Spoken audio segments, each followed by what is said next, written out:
உன் வாழ்க்கை பயணத்தின் மிக பெரும் பரிசாக மிகப்பெரிய வெற்றியை நீ பெறப்போகின்றாய். நீ பட்ட கஷ்டங்கள், துயரங்கள், அனுபவித்த வேதனைகள் அத்தனையும் இன்றோடு நான் முடித்து வைக்கப் போகின்றேன். இன்னும் 3 மணி நேரத்தில் திடீர் திருப்பம் வரப்போகின்றது.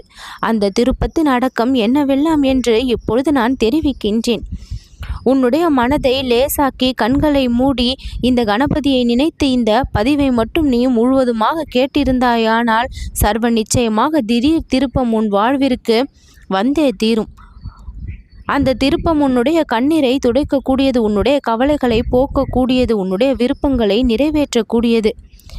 நீ யாருக்கு எல்லாம் என்ன செய்ய வேண்டும் என்று நினைத்திருக்கின்றாயோ அவற்றை எல்லாம் உன் விருப்பப்படியே, உன் மனதின் சந்தோஷப்படியே அத்தனையும் நிறைவேறி உன் மனம் ஒருவித பூரிப்பை இன்றைய தினத்திலேயே அடைந்துவிடும்.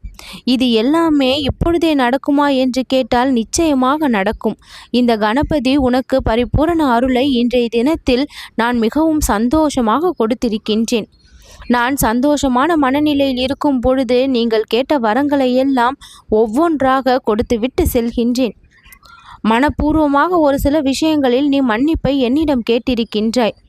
வெகு நாட்களாக உன் மனதிலிருந்த அந்த வருத்தம் இன்றோடு முடிவடைந்துவிடும்.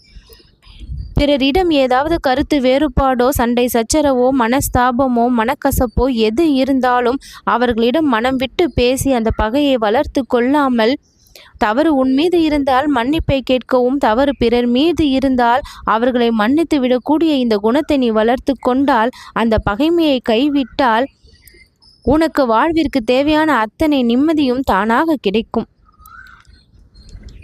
மனம் வலிக்கின்றது என்று சொல்கின்றோம். அந்த வலிகளுக்கான காரணத்தை தேடிக்கொண்டே இருப்பதால் வலியை மேலும் மேலும் அதிகப்படுத்தி கொள்கின்றோம்.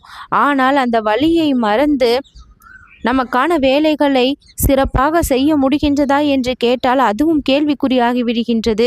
அந்த வலியை அறவே போக்க என்ன செய்ய வேண்டும் என்பதற்கான தீர்வை காண வேண்டும். எதனால் உன் மனம் இப்பொழுது வலிக்கின்றது? அதற்கு அடிப்படை காரணம் என்ன? நீ பிறர் மீது கொண்ட கோபமா அல்லது பிறர் உன் மீது கொண்ட கோபமா? எதற்காக இந்த நிலை ஏற்பட்டிருக்கின்றது என்று சற்று ஆராய்ந்து பார்த்து அதை களைய முற்பட வேண்டும். தானாக பிரச்சனைகள் தீர்ந்துவிடும். அது நேரம் காலம் நன்றாக இருக்கும் பொழுது பிரச்சனைகள் வந்த வழியே சென்றுவிடும். ஆனால் ஒரு சில நேரங்களில் கர்மாக்களின் பலனை அனுபவிக்கும் பொழுது தானாக அந்த பிரச்சனைகள் தீர வாய்ப்பு குறைவாக இருக்கும் பொழுது நாம ஒரு சில விஷயங்களை கடவுளின் துணையோடு முயன்று அந்த பிரச்சனைகளை தீர்வு காண எப்பொழுதும் ஆயத்தமாக இருக்க வேண்டும். நடக்கின்ற விஷயங்கள் உனக்கு சாதகமாக இல்லாதது போல தெரிந்தாலும், ஒரு சில தடைகள் உன்னை சுற்றி இருப்பது போல தெரிந்தாலும், கர்மத்தின் பலனை நீ அனுபவிப்பதாக கருதி ஒரு சில முயற்சிகளை தொடர்ந்து நீ விடாமல் எடுக்க வேண்டும். அந்த பிரச்சனையை தீர்த்து ஒரு முடிவை கொண்டு வரும் வரையில் இறைவனை நினைத்து கொண்டு உன்னுடைய வாழ்க்கையை நீ நடத்த வேண்டும். அப்படிப்பட்ட சூழ்நிலையில் இப்படி நீ சிக்கிக்கொண்டு தவித்திருந்தால் இப்பொழுது இந்த பதிவை நீ கேட்டுக்கொண்டு இருக்கின்றாய் என்று அர்த்தம். கர்மத்தின் தீய வினையிலிருந்து நீ இப்பொழுது விடுபட போகின்றாய் என்று அர்த்தம். இந்த கணபதி உனக்கு என் தரிசனத்தை இன்றைய தினத்தில் நான் கொடுத்திருக்கும் பட்சத்தில் தடைகள் அனைத்தும் விலகிவிடும், சங்கடங்கள் அனைத்தும் தீர்ந்துவிடும், வினைகள் அனைத்தும் ஒழிந்துவிடும். இந்த வினை தீர்க்கும் விநாயகனுடைய ஆசிர்வாதத்தோடு தான் இன்றைக்கு இந்த பதிவை நீ கேட்டுக்கொண்டு இருக்கின்றாய். முற்றிலுமாக உன் பிரச்சனையை தீர்ப்பதற்கான வழி இன்றைய தினத்தில் பிறந்துவிடும். வரப்போகின்ற இந்த திடீர் திருப்பம் உன் வாழ்விற்கான புது அர்த்தத்தை உனக்கு கொண்டு வந்து சேர்க்கும்.